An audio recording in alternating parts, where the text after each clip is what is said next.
Hi guys, so I'm doing a seasoning video today. I was checking my private messages and I saw that I had a couple of questions asking about just for me to do seasoning videos, just how I season meat in general. And I have had some questions like that before, and I usually don't really adhere to it because I find that I season all of my things on camera. So I would usually just direct people to them. Anyway, today, because it's a double seasoning, I thought I'll do a quick video. I have a review on this cast iron grill that I had just done, and if you've watched it, it was brand new, but obviously I didn't follow the instructions. So this is what I had the following morning.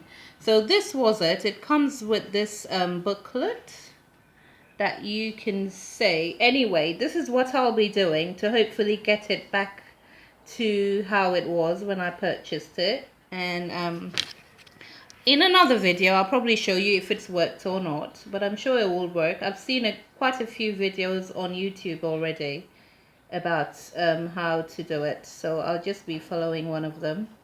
So this is clearly what I should have done, which I did. I think what I didn't do was to towel dry it. I skipped that part, and definitely that's what's happened.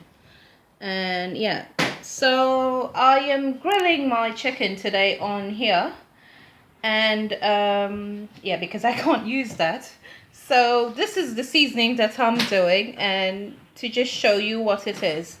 I have ingredients that I continuously use, and sometimes I skip one or add something new that I've found, but generally I have basic ones, and that's it really. So yeah, I'm showing you today. So I have garlic and 4 scotch bonnet peppers, and that's parsley. So it's just the twigs really, which I've done intentionally because I'm grilling it. I don't really need herbs, but will be seasoning it for quite some hours. And I have bay leaves, again because I'm seasoning it for a few hours, and because when I use this grill I don't use the rack. I can't even remember what I really use this rack for. I hardly ever use it, so I take it out. So you get the seasoning at the bottom, and it still goes in the chicken whilst it's cooking.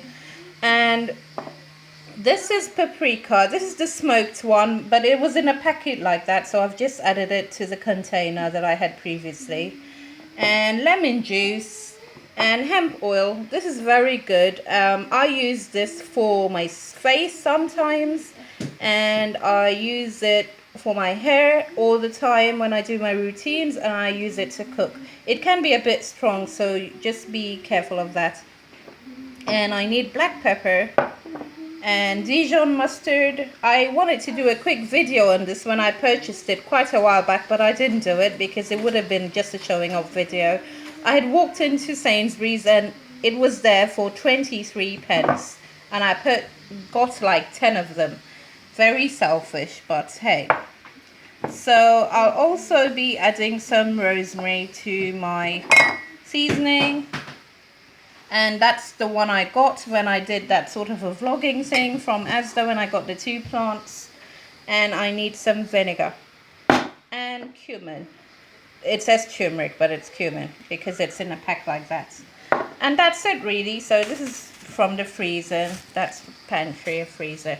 I'll just show you the chicken quickly.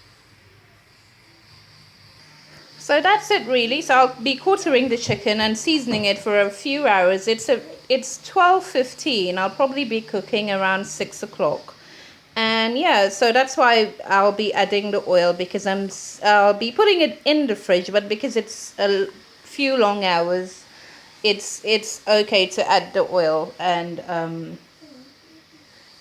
I will show you maybe a picture of the cooked grilled chicken. And when I do my next video, I'll definitely show you if that's worked. I think I've said that already. That's about it really. Thank you for watching. Today's the 31st of July, so I wish you a very good August and have fun in the summer.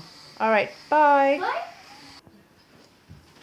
So I've just mashed the garlic and the ginger, and I added rock salt. I didn't show you the salt. Of course I'm going to use salt. So I'm going to do the parsley twigs first, just because it will be easy. As you can see, I'm using the pestle to do it in the soup bowl.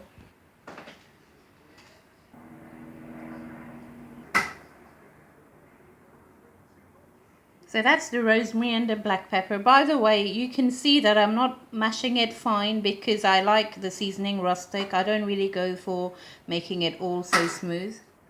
That's the cumin. That's the paprika. That's the bay leaf. So I'll just put in the peppers now. If you're scared to do this, you can just chop up the peppers anyway. That's done. So now I just add the rest, which is the lemon, oil, mustard and vinegar. That's the oil. And by the way, I keep my hemp oil once opened in the fridge. I did the lemon. Now I do the vinegar.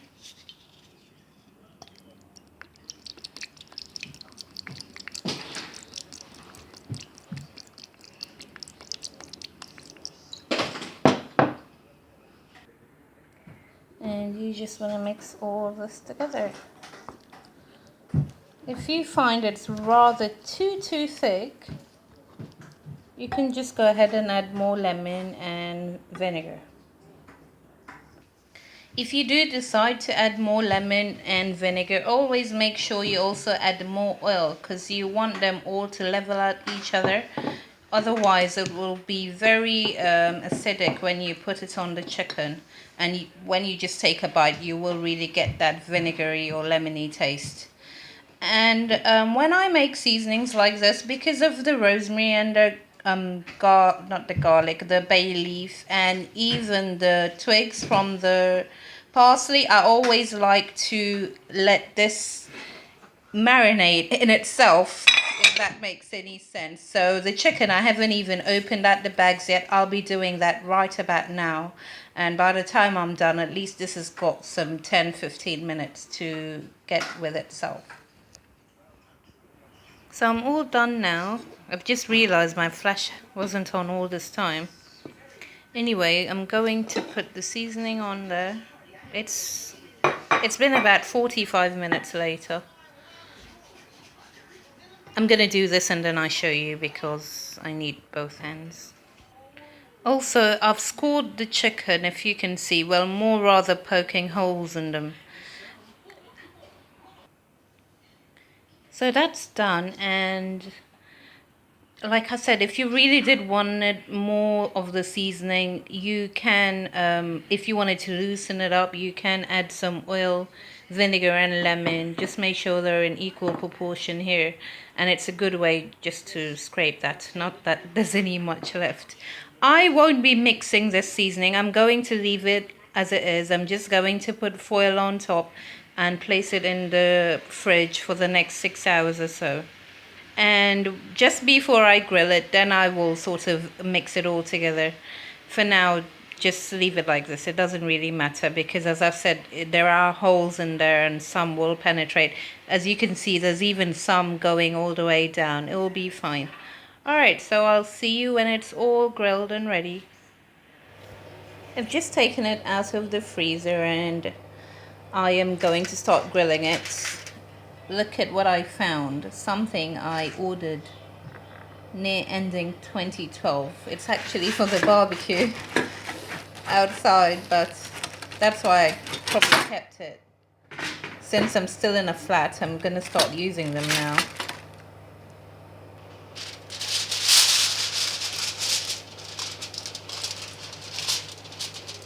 Okay, so I'm just going to mix it now.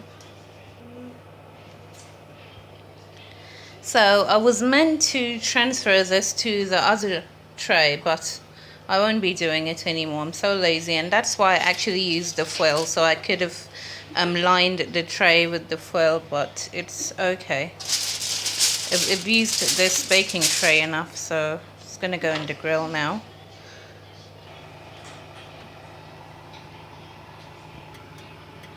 And when you're grilling with not so much seasoning, I think it's best to grill it on a medium to low heat, just to allow the meat to release its juices. Otherwise it dries up pretty quickly. So it's at 18 minutes and you can see how it's grilling really slowly, and you can also see how the juices are accumulating down there because it's slowly releasing it, but also keeping it inside a lot longer so it can cook a lot better. I hope you don't mind that I don't show you the rest of this, because it will be pretty much the same. I think I will leave it here for another 15 minutes and then I turn it over and do exactly the same for the other side, and then I will just show you the finished product. Alright, product finished finished chicken. Alright, okay, so I will show you that.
So just to make it more presentable on a table, this is what I do. And this will be served separately. And you can see I've sort of separated the scotch bonnet peppers and those that I am certain are garlic and ginger, and also some of the parsley twigs. This is that very thing that I usually don't like, which is when you boil chicken, what comes off. So yeah, it just makes it look a lot nicer, seeing as if this is going to be eaten like in a clear mode with salad and other things. Yeah, so that's it now. Let me show you what I do with that. So I just place it around the chicken because it's a lot easier to take away. Oh goodness, this is not focusing again. Yeah, than putting it in the sauce. So you don't really have to take this sauce. Actually nicer if you scoop up the top and just get that bit of oil. Alright, so as usual, I always say I'm not going to do another clip and then I keep adding, but I hope you like this and thank you very much for watching. I've just finished re-seasoning this and it seems to have worked really. That's all the oil because it was slanted. It didn't fit in my oven, so I had to sort of slant it. Because I know where the rusting was, I can see it, but I think it doesn't get any better. So I've heard of people saying you can try it again. I'm just gonna leave it here. It's still a little hot. In the morning I'll see what happens. Okay, so it's the morning after and I think I am going to use this kitchen towel and wet it and sort of scrape off the dirt. There is a scraper that you can use with these cast iron ones, but because I have the ridges, when you use the scraper it can be a bit tricky. Anyway, I've seen a comment, someone stating that they just use an old credit card, so I might do that, but I think I'll just do this for now and I'm sure it will work. Okay, so the towel is breaking up and what I've decided to do is I'm going to wash it all over again just as if I've just used it, and to make sure to clean it properly, and then I will re-season it back. But this time I won't re-season it for an hour and a half. By the way, the note said an hour at 350, but because I only go up to 240, what I did was 220. What I did was I re-seasoned it for an hour and a half as to the hour. So I'm just going to wash it, scrape it really well with my kitchen brush, and then put it back in the oven for, yeah, maybe 30 minutes or so, and I'm sure it should be fine. So I'm all done re-seasoning it. I washed it first, as I said, and it seems a lot better. I didn't use the credit card. What I did do, silly enough, was to take a knife and sort of scrape some burnt areas. Initially I could see a red line, but I can't seem to see it anymore, so yeah, I think it's fine now. For me, it's ready to use again without doing anything much to it. Probably just clean it with a damp cloth before I actually put any food on it to cook. Okay,